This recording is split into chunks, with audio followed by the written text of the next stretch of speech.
पाकिस्तान की मेजबानी और सालिसी में अमेरिका और ईरान के दरमियान होने वाले मुज़ाकरात बगैर किसी इत्तेफाक के इख्तिताम को पहुंच गए हैं। अमेरिका और ईरान के दरमियान हफ्ते की दोपहर शुरू होने वाली ये बातचीत 3 मरहलों पर मुश्तमिल थी, जो मजमूई तौर पर 21 घंटे तक जारी रही और मुज़ाकरात की इस तवील नशस्त के बाद दोनों ममालिक किसी मुआहदे पर तो नहीं पहुंच सके। और ये हफ्ते का पहला दिन है जब अमेरिका और ईरान के जो मुज़ाकरात हैं वो रुक गए और पाकिस्तान में जो सिलसिला शुरू हुआ था, जब ये मुज़ाकरात शुरू हुए थे तो ऑब्वियसली जुम्मे के दिन से जो है वो पूरी दुनिया की नजरें इस्लामाबाद की तरफ थी कि यहाँ पे क्या बड़ी डेवलपमेंट होती है। लेकिन उसके बाद अब तक आप जान चुके हैं कि वो मुज़ाकरात जो है वो तातुल का शिकार हो गए। मशरिक़ वस्ता के ऊपर एक मरतबा फिर जंग के बादल है और ऐसा लगता है कि किसी वक्त भी दोबारा खुदा न खास्ता लड़ाई छिड़ सकती है।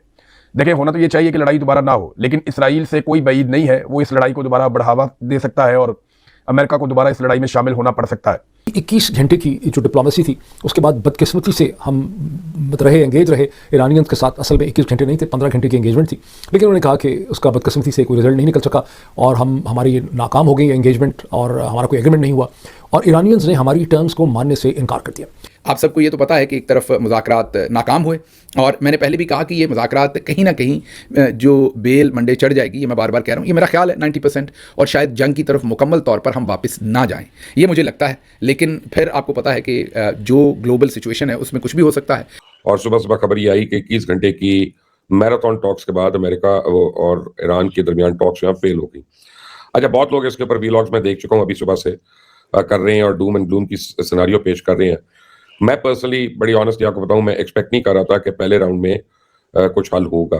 अगर खलीजी ममालिक में बिलखसूस एक सेंस ऑफ इनसिक्योरिटी है, तो जहां हम कह रहे हैं कि पूरी दुनिया के लिए ऑब्वियसली उनके लिए भी ये मुज़ाकरात कामयाब होना बड़ा जरूरी है, लेकिन कहीं ना कहीं वो भी इस वक्त एक वल्नरेबल फील करेंगे कि अमेरिका यहां से चला गया, इसराइल चला गया, लेकिन ईरान यहां पर मौजूद है और ईरान उनके ऊपर हमले कर चुका है, तो उनके लिए भी ये बड़ा इंपॉर्टेंट है। और जरा जैसे भी साफी साहब ने कहा कि वो इस खित्ते में नई रियलिटीज देख रहे हैं, आपको क्या लगता है क्या होगा?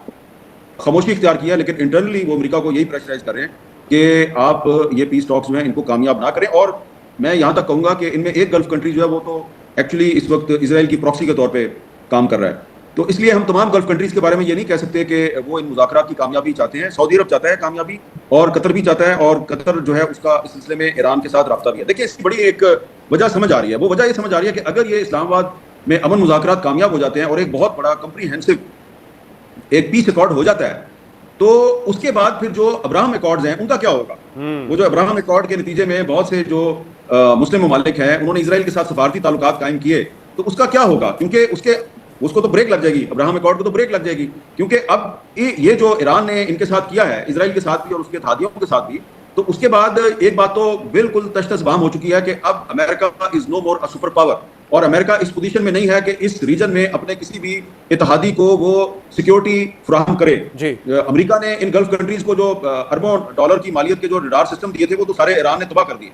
तो इसलिए ये 2-3 जो गल्फ कंट्रीज हैं वो तो बिल्कुल चाहते हैं कि ये इस्लामाबाद में जो अमन मुज़ाकरात हैं कामयाब ना हो, इसलिए कि इसके बाद जो अब्राहम अकॉर्ड है वो बिल्कुल उसकी कोई हैसियत नहीं रहेगी। और ये गल्फ कंट्रीज और इजराइल जो है उनकी सोच बिल्कुल एक है, और इसलिए मैं ये समझता हूँ कि ये अगर इस्लामाबाद पीस अकॉर्ड हो जाता है तो इससे मशरिक़ वस्ता में मुस्तकिल क़याम अमन का रास्ता निकलेगा, लेकिन अब्राहम अकॉर्ड्स जो हैं उनको ब्रेक लग जाएगी। अमरीकी जो टीम थी जेडी वेंस की सरबराही में वो अब वापस जा चुकी है अमेरिका, और साथ ही साथ उसके बाद जो है वो ईरान की पार्लियामेंट के जो स्पीकर हैं बाकिर कलियाबाफ, उनकी सरबराही में जो ईरानी वफ्द था वो भी अब पाकिस्तान से वापस जा चुका है। बाय द वे, चंद सहाफ़ियों की जानिब से जो है वो पहले ये कहा गया कि जनाब विटकॉफ और जेरेड कुशनर जो हैं वो शायद पीछे रह गए हैं। एक बड़े सीनियर जर्नलिस्ट ने एक्चुअली इसके ऊपर वीलॉग कर दिया कि जनाब वो पीछे रह गए हैं और सिर्फ जेडी वेंस जो है वापस चले गए। ये गलत खबर थी, बेसिकली सबके सभी जो है वो वापस जा चुके हैं।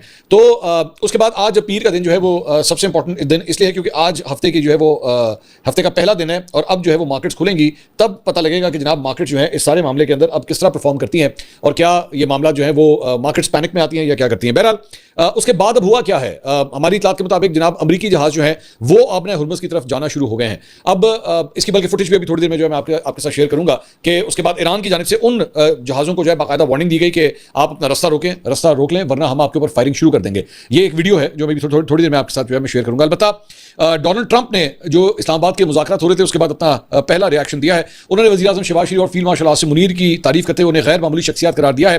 देखिए, अमेरिका की शमूलियत के ऊपर बहुत सारे सवाल हैं। कई लोग ये कहते हैं कि अमेरिका अब इस लड़ाई के अंदर दोबारा नहीं उतरेगा। डोनाल्ड ट्रंप ने पहले बड़ी मुश्किल से इस लड़ाई से जान छुड़ाई है और वो नहीं चाहेगा कि अमेरिका ईरान के साथ दोबारा लड़ाई में आए।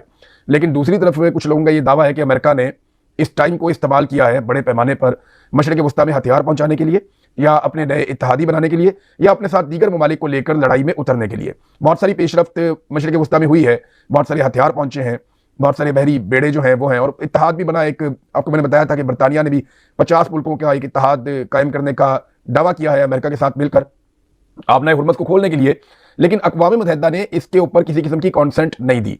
अक़वाम मुत्तहिदा ने इसकी इजाज़त नहीं दी कि ताकत के बलबूते के ऊपर आबनाए हुर्मुज़ को खोला जाए। अब जो भी होगा वो अक़वाम मुत्तहिदा से बार बार होगा। कुछ डेवलपमेंट्स हैं मैं आपको बताता हूँ, लेकिन पहले पाकिस्तान, तुर्की और इसराइल के बीच में भी एक तनाव पैदा हो गया। पाकिस्तान के वज़ीर दिफा ने जो ट्वीट किया इसराइल के खिलाफ, उस पर इसराइल का सख्त रद्द-ए-अमल आया, जिसके बाद पाकिस्तान के वज़ीर दिफा ने अपने 2 ट्वीट्स डिलीट कर दिए जो इसराइल की मुखालफत में किए थे। अब ये वो फैक्ट्स हैं जिन्हें आप मेरे ख्याल अब तक सैकड़ों दफ़ा सुन चुके हैं, पढ़ चुके हैं। आप में से शायद ही कोई ऐसा होगा जो ये जुमले और ये फैक्ट्स नहीं सुन चुका। अब आपके जहन में सवाल ये है कि आगे क्या होगा, ईरानियंस का क्या मसला था, वो क्या चाहते हैं, अमेरिकन क्या चाहते हैं, क्या वजह है कि यहाँ पे कोई सक्सेसफुल नेगोशिएशन जो है वो नहीं हो सकी, और इसके आगे क्या होगा कि इसके आगे दोबारा जंग शुरू हो जाएगी, चीज़ें लटक जाएंगी, मजीद इसके राउंड्स होंगे। ये वो सवाल हैं जो आपके जहनों में हैं, और मैं इन्हीं सवालों का जवाब भी देना चाहूँगा, बिकॉज आई रियलाइज़ कि आप मुझसे एनालिसिस एक्सपेक्ट करते हैं, आप मुझसे वो फैक्ट्स एक्सपेक्ट नहीं करते जो आप कई दफ़ा सुन चुके हैं। लेकिन फैक्ट बहरहाल इसके अंदर आ भी जाएंगे। आपको याद होगा कि मैंने इस जो मेरा आखिरी व्लॉग था उसमें मैंने ये क्लेम किया था, मेरा ये दावा था कि ये टॉक्स फेल हो जाएंगी, इसमें से कुछ निकल नहीं सकेगा, बिकॉज डोनाल्ड ट्रंप का तमाम तर जो हदफ है वो सिर्फ और सिर्फ ये है कि स्ट्रेट ऑफ हॉर्मुज़ को किसी तरह से खोला जाए। अगर स्ट्रेट ऑफ हॉर्मुज़ खुल जाए तो उसके बाद डोनाल्ड ट्रंप ईरान को और उस पूरे खत्ते को खासी देर तक भूल जाएंगे और अपने और मसाइल के अंदर वो मसरूफ़ हो जाएंगे। मैं भी उनके मसाइल भी आपको बताता हूँ। इनफैक्ट इसी पिछले वीलॉग में नहीं, मैंने अब तक इस पूरी इशू पे ये जो टॉक्स होनी थी इस्लामाबाद में, मैंने यह के बाद दिगरे इस पर 3 वीलॉग किए, और हर वीलॉग में मैंने ये बात एक्सप्लेन करने की कोशिश की कि ट्रंप का इस वक्त फोकस सिर्फ और सिर्फ स्ट्रेट ऑफ हॉर्मुज़ है। ये उनकी ईगो का मसला है, ये उनकी तमाम तर जो विक्ट्री है वो इसके ऊपर कंटेंटेंट है कि अगर स्ट्रेट ऑफ हॉर्मुज़ खुल जाए तो उसके आगे उनकी इस वक्त कोई और स्ट्रेटेजिक या पॉलिटिकल ज़रूरत जो है नहीं। मैंने आपको ये भी एक्सप्लेन किया था कि ईरानियंस की बहुत ही डिफरेंट किस्म की नीड्स हैं। उन्हें एक परमानेंट पीस चाहिए, उनके साथ 2 दफ़ा जंग हो चुकी है, उनकी इकॉनमी, उनका इंफ्रास्ट्रक्चर तबाह हो चुका है, उनकी लीडरशिप जो है वो मारी जा चुकी है, उनको रिकन्स्ट्रक्शन करनी है, उनको एक नॉर्मल इकोनॉमिक रिलेशनशिप चाहिए जिसको वो बार बार, अगर बाकर कलीबाफ की बात सुने तो वो कहते हैं कि ईरान को अपने राइट्स चाहिए। सदर ट्रंप भी कुछ कर सकते हैं, ईरान भी कुछ कर सकता है। मसलन ये एक वीडियो देखिए जो बहुत ही खौफनाक है। ये ईरानी नेवी की एक वीडियो है जो इस वक्त सोशल मीडिया पर फिर रही है, जिसमें सामने शायद एक अमेरिकी बहरी जहाज़ नज़र आ रहा है, जिसको ईरानी जो नेवी है वो बार बार वार्निंग दे रही है कि अगर आप इस रास्ते से ना हटे तो हम आपके ऊपर फायरिंग कर देंगे। अब ये बहुत ही खतरनाक सूरत हाल है, क्योंकि जंग बंदी अभी भी बहुत ही, आप ये कहिए कि डेलिकेट सिचुएशन में है। मुज़ाकरात हुए हैं लेकिन किसी तरफ नहीं लगे। ऐसी सूरत हाल के अंदर अगर फायरिंग कर दी जाती है ऐसे किसी भी बहरी जहाज़ के ऊपर, तो उसके फिर नताइज क्या निकलने हैं वो आपको और हमें पता है। तो हम यही जाहिर है इल्तमास भी करेंगे और अपील भी करेंगे सारी पार्टी से, हम भी और आप सब भी, कि इस तरह के किसी भी एडवेंचर से पहले 100 बार सोचा जाए कि ये पूरा खित्ता जो है वो जंग की नज़र हो जाएगा। सिचुएशन कितनी डेलिकेट है उसका अंदाज़ा इस बात से लगा लीजिए कि अब से थोड़ी देर पहले खबर आई है सोशल मीडिया पर, और कुछ इंटरनेशनल मीडिया भी रिपोर्ट कर रहा है कि शायद अमेरिका ने अब आबनाए हर्मुज़ को मुकम्मल तौर पर बंद करने का फैसला कर लिया है। बंद कैसे करेंगे? जाहिर अपना बहरी बेड़ा जो है वो आबनाए हर्मुज़ से बाहर उसके सामने खड़ा कर देंगे और वहां से किसी किस्म का तेल नहीं निकल सकेगा। दोस्तों आपको क्या लगता है? आप अपनी राय नीचे कमेंट सेक्शन में मुझे जरूर बताइएगा। वीडियो अगर पसंद आए तो वीडियो को हाइप, लाइक, शेयर और चैनल को सब्सक्राइब जरूर से कीजिएगा। मिलते हैं किसी नए वीडियो में, तब तक के लिए जय हिंद, जय भारत।